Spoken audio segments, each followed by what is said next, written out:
이런 찬양을 부를 때는 이렇게 가만히 앉아있는 게 아니고 어깨도 들썩들썩하고 키우려 해야 되는데 우리가 아직 그런 훈련에 또 그런 데 익숙하지가 않죠. 흑인 교회에서 만일에 이런 찬양을 불렀다 그러면 이제 전부 자리에서 일어서서 난리가 납니다. 네, 우리는 또 그 명색이 장로교이기 때문에 너무 잘 성가대 찬양을 우리 마음으로 화답하면서 들을 수 있으시기를 바랍니다. 기도하겠습니다. 하나님 은혜와 사랑을 감사합니다. 거룩한 하나님의 날을 얘기해 주시고 특별히 오늘은 성령 강림주일로 저희들이 지키게 하심을 감사합니다. 하나님의 말씀 가운데 그 거룩한 영에 하나님의 백성들 위에 내리심을 말씀을 통해서 또 듣고 경험하는 그리고 그 성령의 체험을 우리의 삶 전체를 통해서 체험할 수 있도록 주님 도와주시옵소서. 감사합니다. 예수님의 이름으로 기도합니다. 구약 성경에 보면은 출애굽기에 오순절을 지키는 것에 대해서 얘기하고 있는데 여기 오순절은 first fruit, feast of the first fruit이라고 하는 초실절, 그 초실절 맥추절을 우리 신약 성경에서 오순절이라고 표현합니다.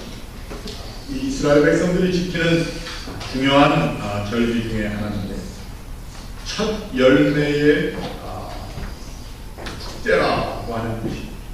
그래서 6월절로부터 7씩 7날을 계산해서 곧 7, 7이 49 곡식의 낫을 배기 시작한 그때부터 이제 7주일을 7번 해서 49번째 되는 날 바로 50일째가 됩니다. 그래서 50일째라 해서 오순절이다. 우리가 이해를 하고 있습니다. 그래서 이 오순절이라고 하는 것은 하나님 앞에 첫 열매를 바쳐드리는 그러한 절기라고 하는 것입니다. 우리들이 그러면 오순절 하게 되면 금방 성령 강림, 오순절탑 이런 것들만 생각하게 되는데 그 오순절의 중요한 의미는 열매가 하나님 앞에 드려진다라고 하는 그런 것입니다. 도대체 이 열매라고 하는 것이 무엇일까? 우리가 사도행전 1장 8절에 보면 오직 성령이 너희에게 임하시면 너희가 권능을 받다. 그래서 예루살렘과 유대와 온 유대와 사마리아와 땅 끝까지 이르러 내 증인이 됩니다. 여러분 거기에는 예수께서 말씀하신 말씀인데 이 말씀이 사실은 오늘 우리가 본문을 가만히 읽어보면은 한참 뒤에 이루어질 일 같지만 아니 그리고 이 세상이 몇 세기가 지나면서 이루어야 할 일 같지만 오늘 주님께서 말씀하신 말씀의 열매가 이미 이 오순절에 일어난 사건을 통해서 열매가 맺혀 있는 것을 우리가 볼 수 있습니다. 그 이유가 무엇일까? 사도행전 2장을 읽으라고 그러면은 많은 분들이 참 읽기가 말째입니다. 말째라는 말이 뭔지 아시죠? 평안도사 불편하다. 왜? 하도 외래어가 많이 나오니까 여기 나오는 걸 한번 쭉 읽어보면 아데, 네데, 엘람, 메소포타미아, 유대, 갑다도기아, 본도, 아시카이는 또 두기아, 안디리아, 토냐 막 혀가 꼬이냐.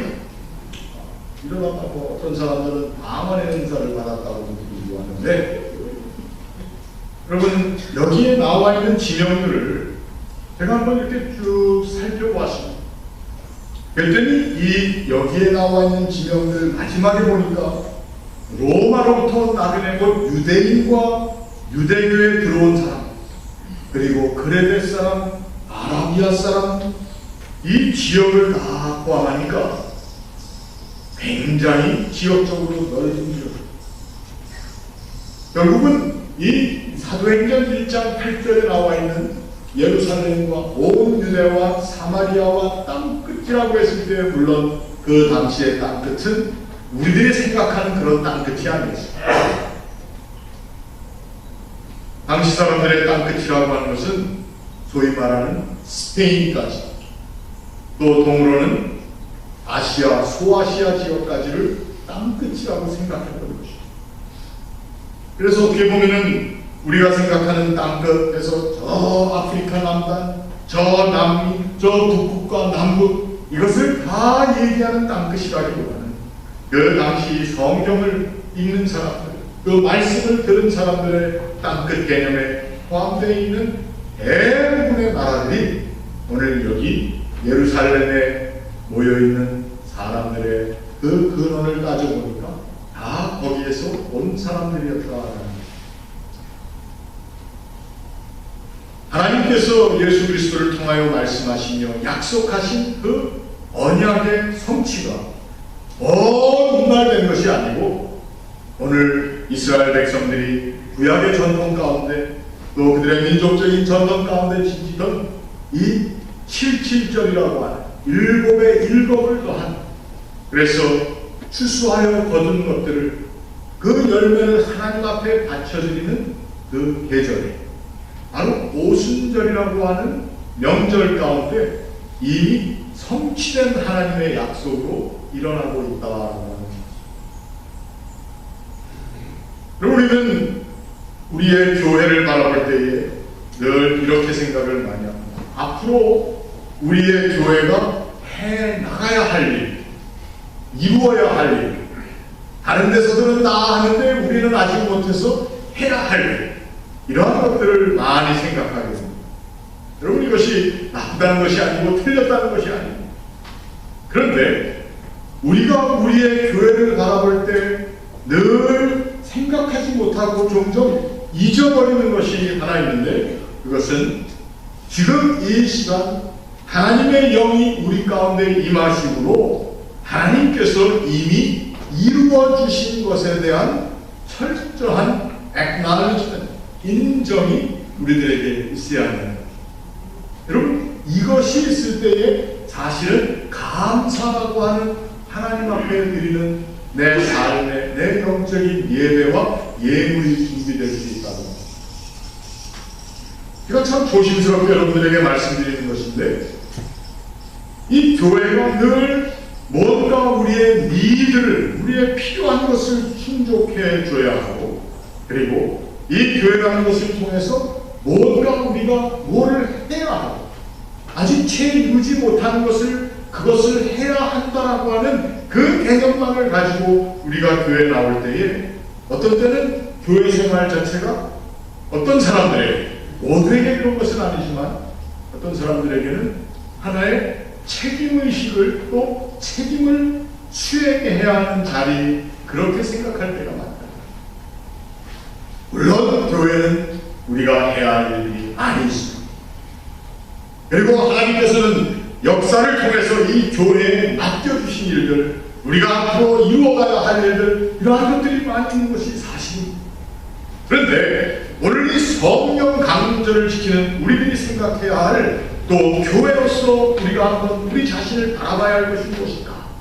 보니까 하나님께서 우리의 삶을 통해서 일을 이루어 나가고 계실 뿐만 아니라 이미 이루어 주신 그 것들을 우리들이 찾아내는 자리가 또한 이 교회가 되어야 되지 않는가.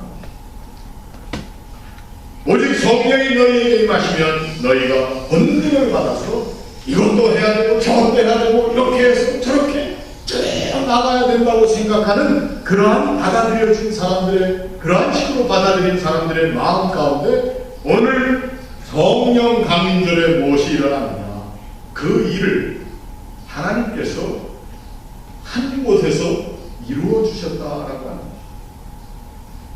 다 나가서 해야 할 일로 생각을 했는데 그 지역 모든 곳에 있던 사람들이 그 한 곳에 와서 하나님의 말씀을 들을 수 있도록 하나님 이끌어주셨다고 합니다. 그래서 이 성령 강림절에 나오는 이야기, 이것을 우리가 사도행전 1장 8절에 나와 있는 이야기와 한번 맞물려서 생각을 해보면 성령 강림절의 역사는 우리가 앞으로 무엇을 해야 한다라고 하는 무엇을 그리고 어떤 교회의 모습으로 나아가야 한다라고 하는 그러한 개념보다는 하나님께서는 오늘 우리를 하나님이 기뻐하시는 교회로 우리를 이렇게 만들어 주시고 또 하나님이 이 시간까지 하나님의 언약의 말씀 가운데 우리에게 이 일을 이루어 주셨다라고 하는, 그래서 성령 강림절이라고 하는 이 오순절 또는 우리가 얘기하는 맥주절, 이것은 추수감사절이랍니다. 이루어진 일에 대한 감사의 계절로 우리가 지킬 수 있어야 된다고 하는 것입니다. 그러면 하나님께서 이루어주신 우리 교회의 모습을 우리가 어떻게 보아야 하는 것입니까? 하나님이 이루어주신, 또 하나님께서 이루어놓으신 2000여 년 전에 이미 하나님이 세우신 그 교회의 모습을 우리가 한번 되새기면서 우리 가운데 하나님이 이루어주시고 또 이루어나가시는 하나님의 일에 걸맞지 못한 우리의 삶의 부분들이 무엇인가를 한번 찾아보고, 하나님은 이루어주셨는데 우리는 아직 보지 못한 것이 무엇인가, 하나님께서 이미 일하고 계시는데 우리가 알고 깨닫지 못한 것들은 무엇인가, 이러한 것들을 한번 생각하는 우리의 교회를 바라보는 우리의 성숙한 그리스도인으로서의 눈이 아닐까 생각합니다. 미래를 그리는 것이 얼마나 좋습니까? 미래를 향한 청사진을 그리는 것도 중요합니다.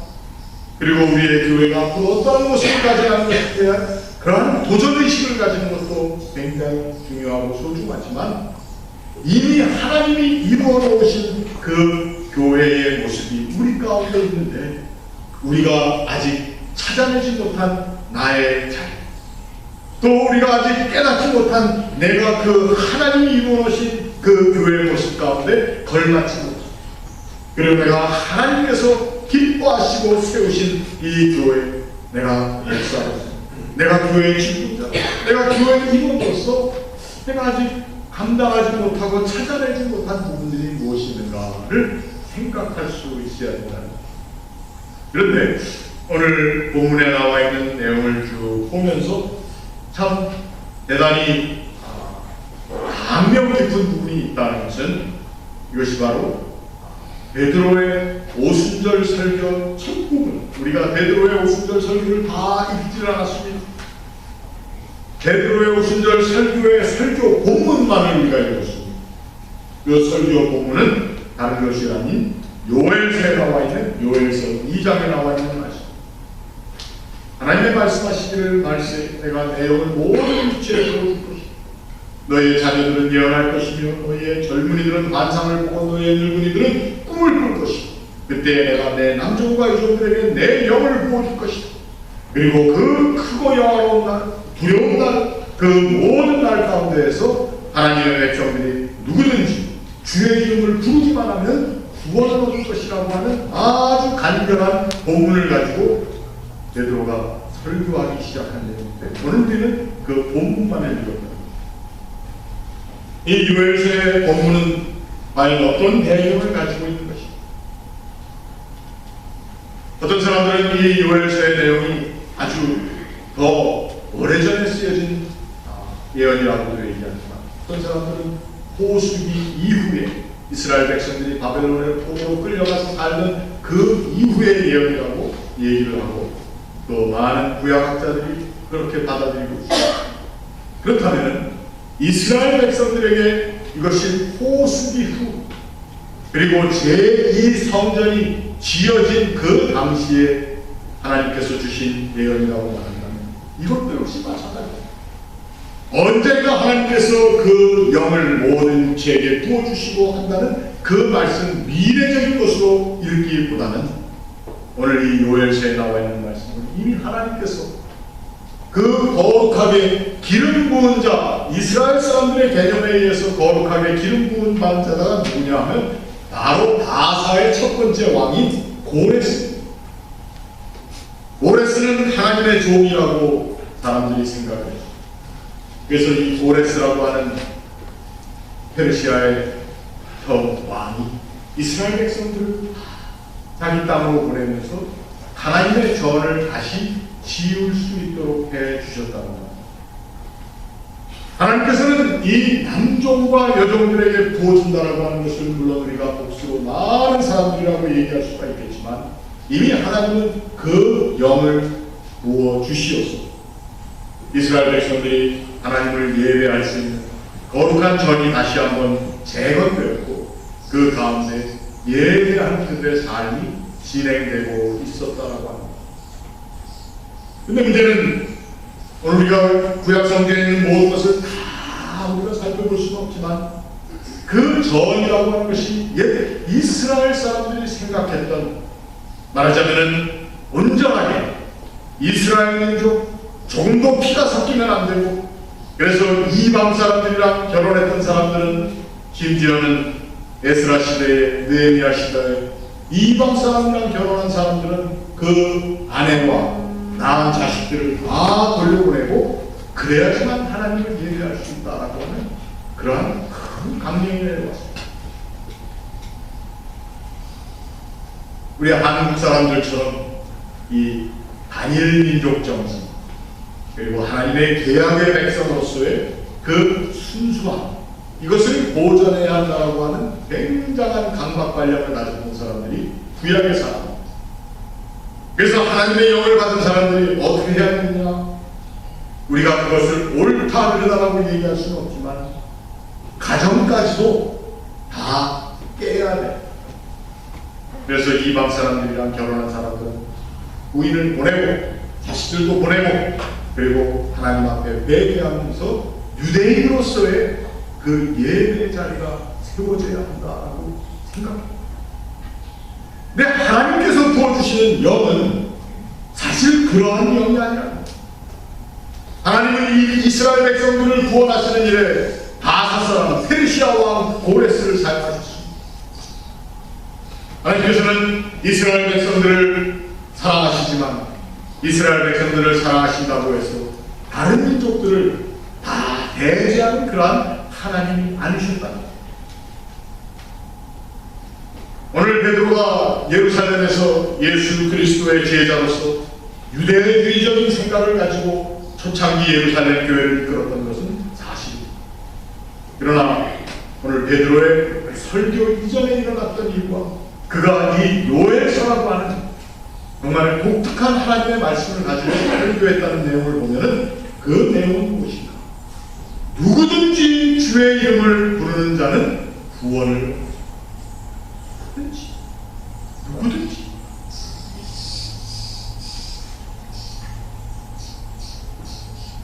오늘 우리가 하나님의 사람으로서 오늘 이 시간까지 하나님이 이루어주신 우리의 교회, 오늘 우리 에로릭 장로교회라고 하는 이 특정한 교회만이 아니라 우리가 얘기하는 거룩한 공행하고 고백하는 이 세상의 교회, 하나님이 이루어주신 교회의 모습, 그 교회 안에는 또 그 교회를 통해서는 하나님이 이미 정해놓으신 우리 교회의 중요한 패턴이 있는데 그것은 바로 누구든지 주의 이름을 부르는 자는 구원을 얻는다.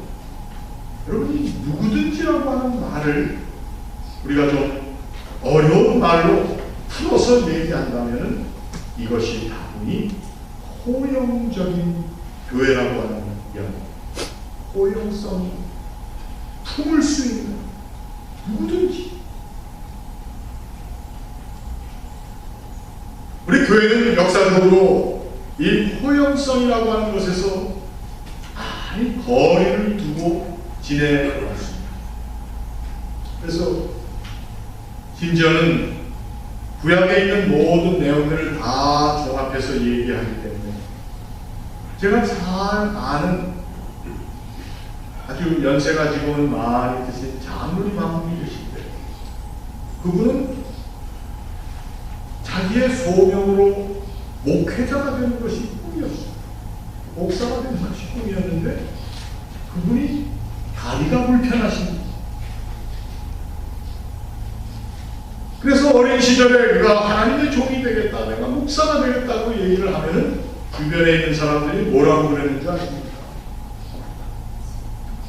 몸이 상한 사람들은 제사장도 하나님을 섬길 수 없다라고 하는 이야기를 어린 이 사람에게 얘기했죠. 그래서 이분은 정말 하나님을 섬기며 교회를 섬기며 헌신하고 싶은 마음이 어렸을 때부터 있었는데 결국 그 목회자가 되지 못했다.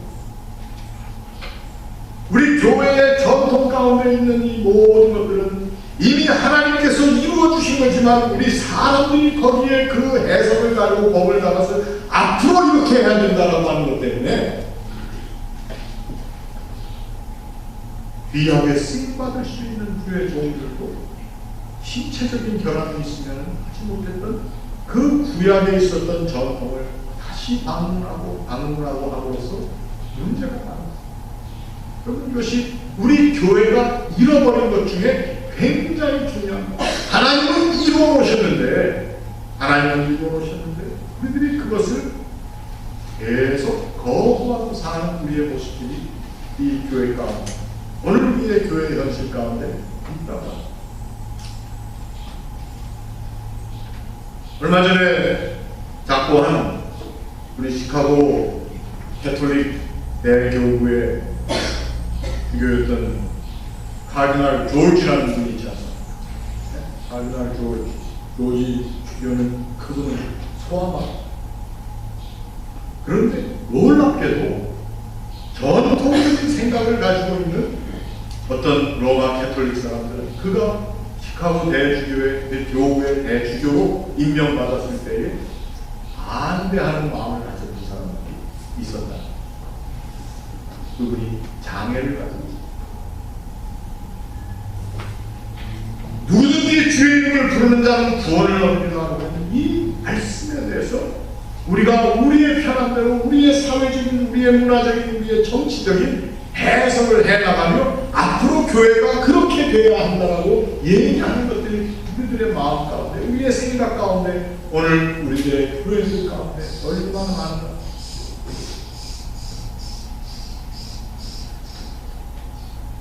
뭐 이런 얘기를 하면은 한이 없습니다. 교회에서 일꾼들을 뽑고 일꾼들을 선출할 때, 특별히 장로님들을 선출하고 할 때, 그래도 교회를 선출하려면 재력이 있어야 되지 않나? 그것이 어느 정도 사실이라고 사람들이 얘기를 하지만, 여러분, 우리가 장로님들을 세워서 장로님들에게 원하는 것이 그분들이 그냥 헌금을 하고 막 이걸 우리가 원하는 것이 아니지 않습니까? 장로님들이 그런 물질로 교회를 섬기는 것이 아니에요. 목사와 장로, 집사와 권사할 것 없이 교회는 사실은 하나님을 사랑하는 사람들이 다 섬길 수 있는 자리가 교회가 되어야 된다. 그래서 그 교회는 가난한 사람들도 섬길 수 있고, 부자도 가난한 사람의 마음을 가지고 겸손하게 섬길 수 있고, 이러한 자리가 교회가 됩니다.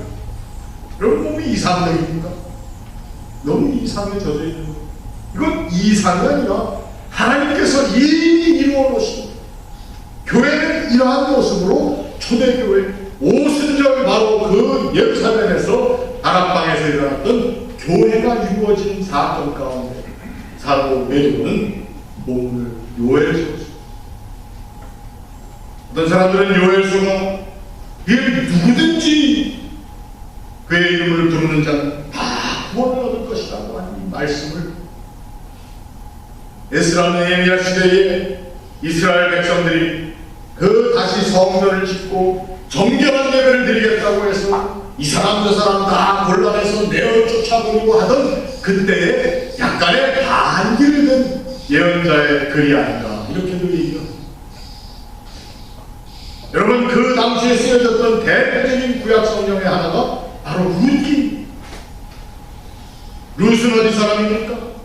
모압 여인입니다. 모압 사람들은 이스라엘 사람들이 가증하다고 생각했던 민족. 그러나 그 룻이라고 하는 여인을 통해서 거기에서 누가 나옵니까? 다윗 왕이 나오고, 예수 그리스도께서 행한 것이 아니라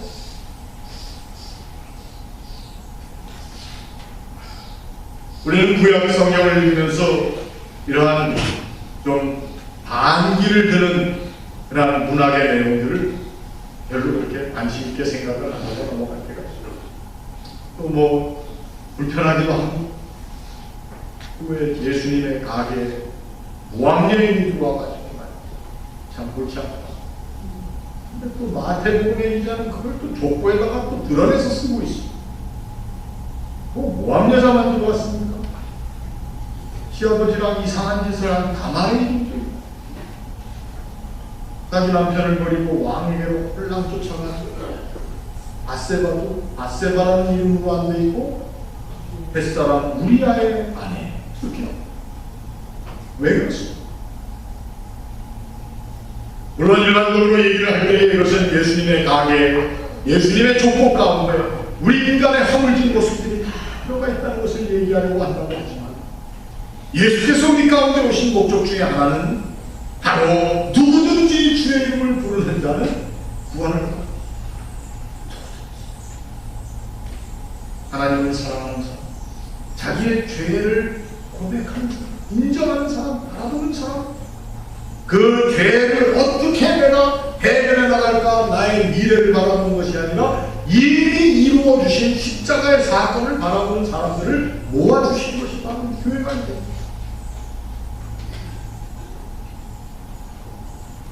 그래서 오늘 이 예루살렘에서 처음 시작된 초대교회의 모습 가운데는 그 당시 배제되었던 사람들이 예배에 참여할 수 있도록 성령께서 이루어주시고 땅끝까지 이뤄내 주인이 되라고 하셨는데 이미 땅끝에 있는 사람들을 다 데려오셨어요. 그래가지고는 거기에서 그 사람들이 히브리 말을 뭐 좀 배운다고 아마 우리 한국학교 아이들 보내듯이 배웠을 것입니다. 그러나 그 사람들은 다 이방 땅에서 온 사람들인데 예루살렘에서 되어주는 모든 예배는 히브리어로 예배라고 와 있는데 그냥 보다는 보리자루처럼 있다가 그저 성전세 내라요마 성전세 뭐 바쳐라 바치 이제 됐다 가라 여러분 이게 무슨 예배네요? 이것이 무슨 하나님 앞에 나오는 일이 안 된다고.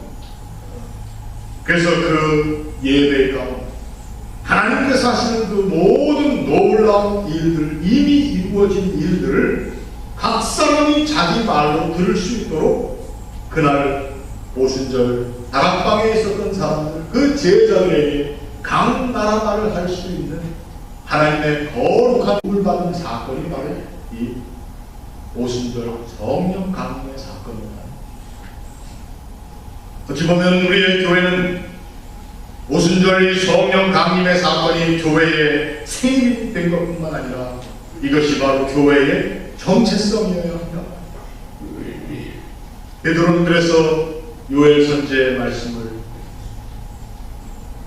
오늘 본문에 보면 뭐라고 나왔습니까? 이 사람들이 다 갈릴리 사람이 아니냐. 여러분 갈릴리 사람들은 어떤 사람들인지 아십니까? 이 갈릴리 사람들은 사람 취급을 별로 받지 못하던 사람들. 그리고 의도적으로 그들은 비중심의 세력이라고 하는 예루살렘을 중심으로 한 그 유대 땅에서 떠난 사람, 인정받지 못하던 사람. 예수님께서는 어떻게 그러한 사람들을 다 불러 모아서 제자를 삼게 하는지, 그리고 하나님께서 하시는 일이 어떻게 그들의 입을 통해서 그들도 알지 못했던 언어를 통해 증거되는지 아무도 알 길이 없어. 왜? 이러한 것들이 이미 하나님께서 이루어 놓으신 하나님이 인간과 교제하시는 교제의 자리, 교회의 모습이다. 오늘 우리는 우리 자신을 우리 주변에 이러한 교회가 되어야 된다, 교회가 이렇게 돼서 잘못되고 저렇게 돼서 잘되고 하는 모든 모습들을 한번 바라볼 때에 정말 그 안에 하나님께서 원하시는 거룩한 포용력을 가지고 누구든지 주의 이름을 부르는 자는 구원을 얻을 수 있다고 하는 그 하나님의 거룩한 메시지를 우리가 귀담아 듣고 있느냐 하는 것.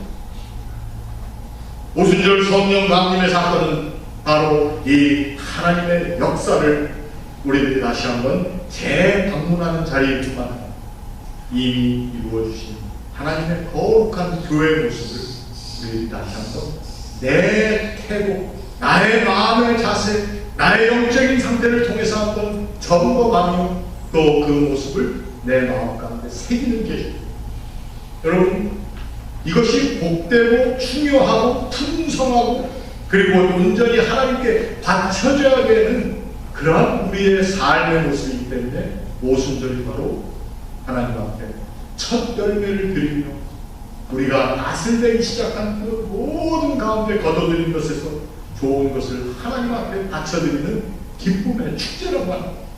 오순절 성령 강림절은 축제입니다.